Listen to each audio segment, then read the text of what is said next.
I'm getting a little low on my homemade yogurt. We're not going to be home tomorrow, so I better make this up today. I'm using powdered milk, instant powdered milk, to make my yogurt. Come see how this is done. To make a liter of instant powdered milk, you need, and it actually says 1 liter or about 4 cups of water and 1 cup or about, or 100 grams or about 1 cup of powder. I'll go with the 4 cups and the 1 cup and just do it that way. Because I would be heating my milk to make my yogurt, I'm just going to start with hot water. I'm going to add 4 cups of hot tap water. And then 1 cup of instant milk powder. I need to double this because I need 2 liters of milk to make the recipe I want to make. And I'm just going to do it in 2 batches so that I can mix it in the jug without making a huge mess. I'm not sure the difference on how to reconstitute between regular powdered milk and instant powdered milk, but both will work for this recipe. And here I have another 4 cups. And that's almost going to fill my jug. If you didn't have powdered milk, or you really can't stand powdered milk, you can do this with regular milk. I really prefer homogenized. To make that extra creamy, I put in an extra ½ cup of powder. You can make this with regular milk. You just need about 2 liters. That's what I'm aiming for right now. From this point, the process is the same. Whether you're using powdered milk that you've reconstituted, whether you're using skim milk, 2% homogenized, whatever, or fresh from the cow, whatever you're doing from this point forward is the same. So I have my 2 liters of milk, which is just about the same as 2 quarts. It's a forgiving recipe, so you can go with that. And by the way, this recipe takes about 24 hours. So I've put my milk in there, and I'm going to hit my yogurt button. And I'm going to hit it until it goes to boil. I want to bring that up to 180 to 185 degrees. It is starting at, oh, there it goes, the machine is ready. It is starting at 103. I'm just going to put my lid on there and let it do its thing. Because the program I'm using is the yogurt setting, it will bring it up to 180 to 185 degrees, and it'll beep at me to alert me when it's time. Until then, I'll be right back. Okay, so my machine just beeped at me. Let's check the temperature.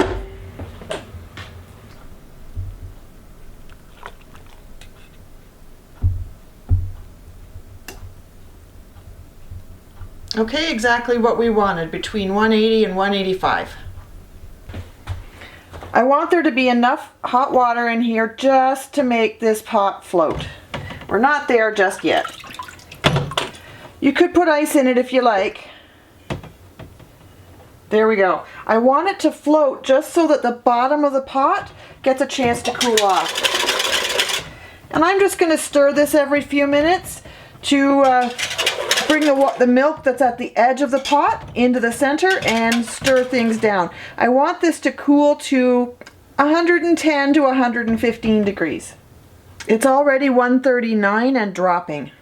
You can leave the insert in your Instant Pot and wait for it to cool down naturally, but this makes the process much faster. That says 112. So that's right where I want it to be, between 110 and 115. 112 is perfect. Okay, that's reading 109, so I've got to stop now. Let's take this back to the Instant Pot. This is the point where you want to add your live yogurt bacterial culture. You're going to want 2 tablespoons per quart, so that works out to be about 1/4 cup. When I started making my homemade yogurt, I was using the Kirkland brand yogurt. And just one of these is about 1/4 cup, and I used the vanilla. I don't have to use a store brand anymore because I have my own available now. So here we go. I'm just going to add, I'm putting in a generous amount. I've got 2 heaping tablespoons. It won't mess it up. That's just in case the bacteria in my yogurt isn't strong enough. So I'm just going to mix that in now, make sure it's well dissolved. It was pretty liquid, pretty smooth. It wasn't chunky or anything.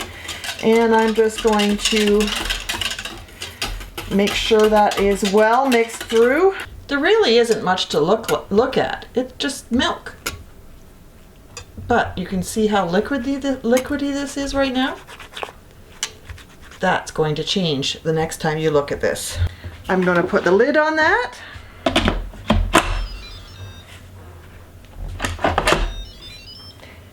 It does not need to be sealed. You want that to be open, the pressure valve to be open.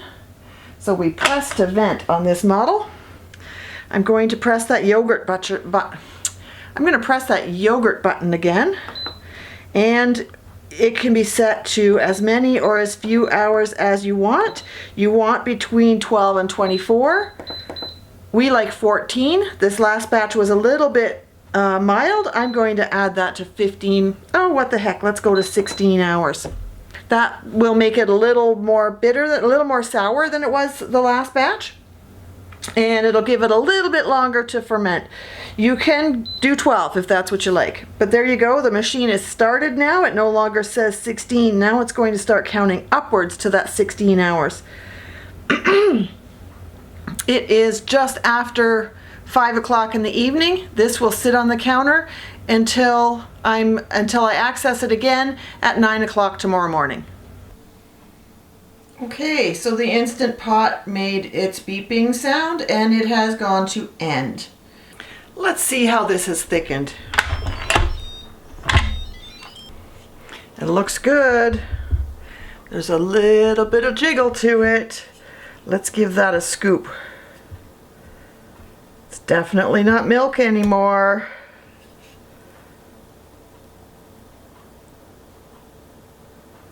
It's still thinner than I would like my yogurt to be. If you're satisfied with your yogurt being this consistency, then you're done. You can put that in the container and enjoy it the way it is. Flavor it, honey, sugar, maple syrup, fruit, some of your homemade jelly, whatever it is you like. That is not thick enough for me. Let's go over to the other countertop and see what else we do. I've taken a large bowl and my pasta strainer. I have a thin tea towel that I like to use. It's difficult to find cheesecloth that's the right thickness, the right density of weave here in Ontario, so I use this. I take that and I fold it diagonal in half.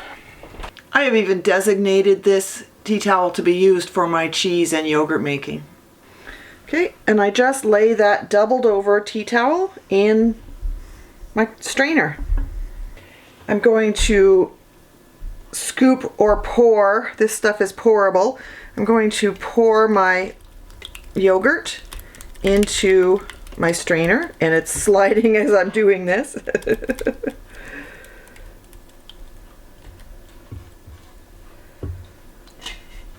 You can leave this the way it is, but I find that these end pieces that are hanging over the bowl will absorb liquid and they will drip everywhere. I take these instead and I draw them together and I tie them up. Now you can either use an elastic band, a couple of clothes pegs, or baker's twine, butcher's twine.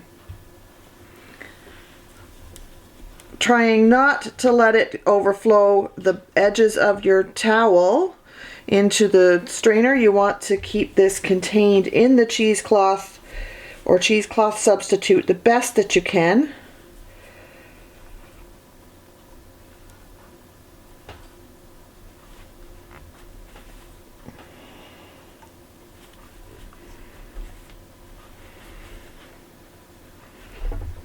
It's a bit of a task sometimes. It wouldn't be so bad if you were making a smaller quantity, but I make a lot. Now I'm just going to bind that with this elastic. I find that's the easiest, just like building a ponytail.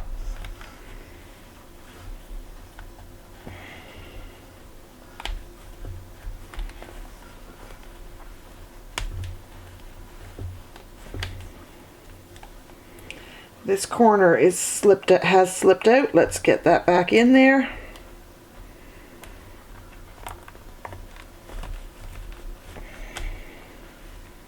And that's that. We're pretty much all contained. This is just a loose layer. You can see there's already fluid filtering off. That fluid is whey. It's a milk protein. It's very nutritious. I use my leftover whey for smoothies. You can use it for baking. You can feed it to your animals. It's very good for you, very high nutrition. So this is going in the fridge for at least 12 hours, or, well, depends on how thick you want it. I like mine pretty thick, like sour cream thick or Greek yogurt thick, and this is the only difference between yogurt and Greek yogurt is it's been allowed to hang, allowed to drip. I'm going to put this in the fridge now for several hours. It depends on how thick you like it, on how long you leave it. I'm going to leave mine probably for 12 hours. If your end result is too thick, you can always add some of that whey liquid back in. Just whisk it back in, and your yogurt is ready. I just about forgot about the yogurt. I need to fix that. Now, truth be told, it could sit there overnight and I could fix it in the morning, but I might as well do it now that it's on my mind. Let's have a look. I've scraped most of the solids off the side of the cloth, and now you can see how thick this really is. It is pretty solid. If you like it that thick, you can leave it as it is and use it like a Greek yogurt or almost even a cream cheese. If you left it to hang longer, it would be more like a cream cheese. I'm going to take some of this straight away and set it. I need 2 tablespoons. That's well more than 2 tablespoons. So I'm going to take that and I'm going to set it at the back of the fridge, and that is my starter for my next batch. I won't accidentally use that because it's in a separate container. I'm going to pour that in there the best that I can.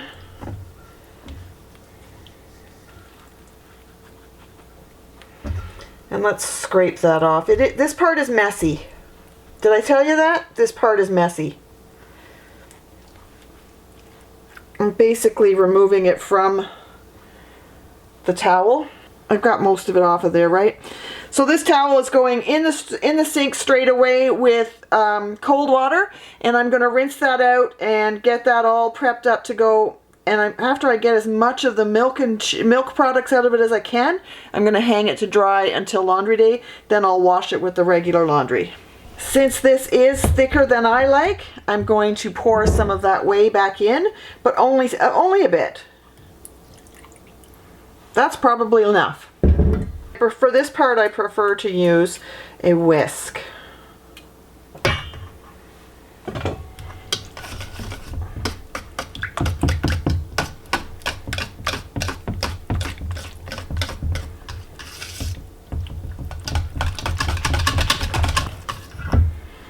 Okay, now that I've incorporated that whey back into the yogurt, it is a consistency that I like. I can use that as sour cream, or I can use that as yogurt with sweetener. Remember, this is only 2 ingredients. This is milk and a little bit of the previous batch of yogurt. I read the label on the yogurt that we buy from Costco, and even the vanilla that doesn't have any fruit in it, it still has 12 ingredients. This is 2. Milk and your live yogurt culture from the previous batch. I'm going to give this a taste. Well, I really shouldn't be sticking my fingers in it. All right, I'm going to give that a taste.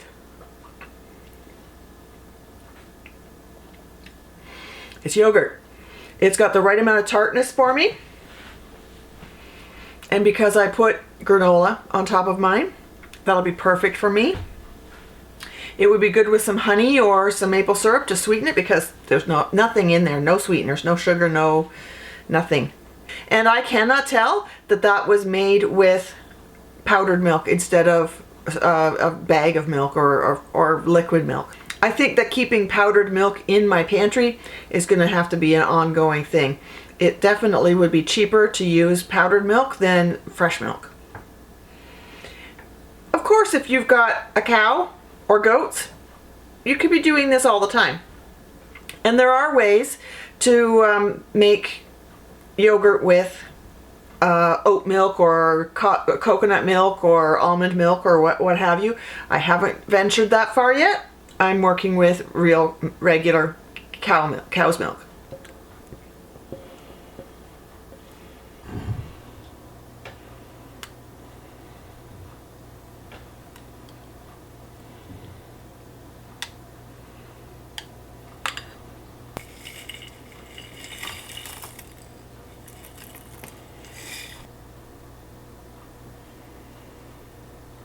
What did it take to make this? We had 2 liters of powdered milk.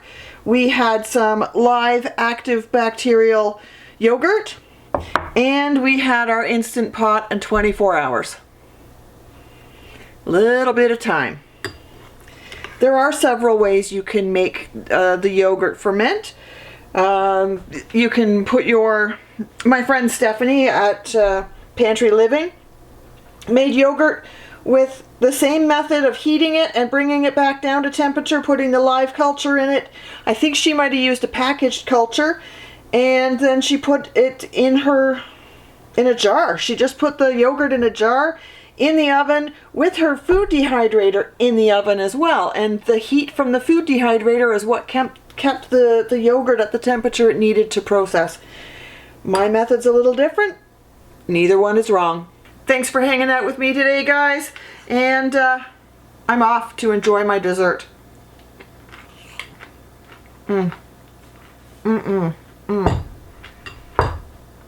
So good. So good.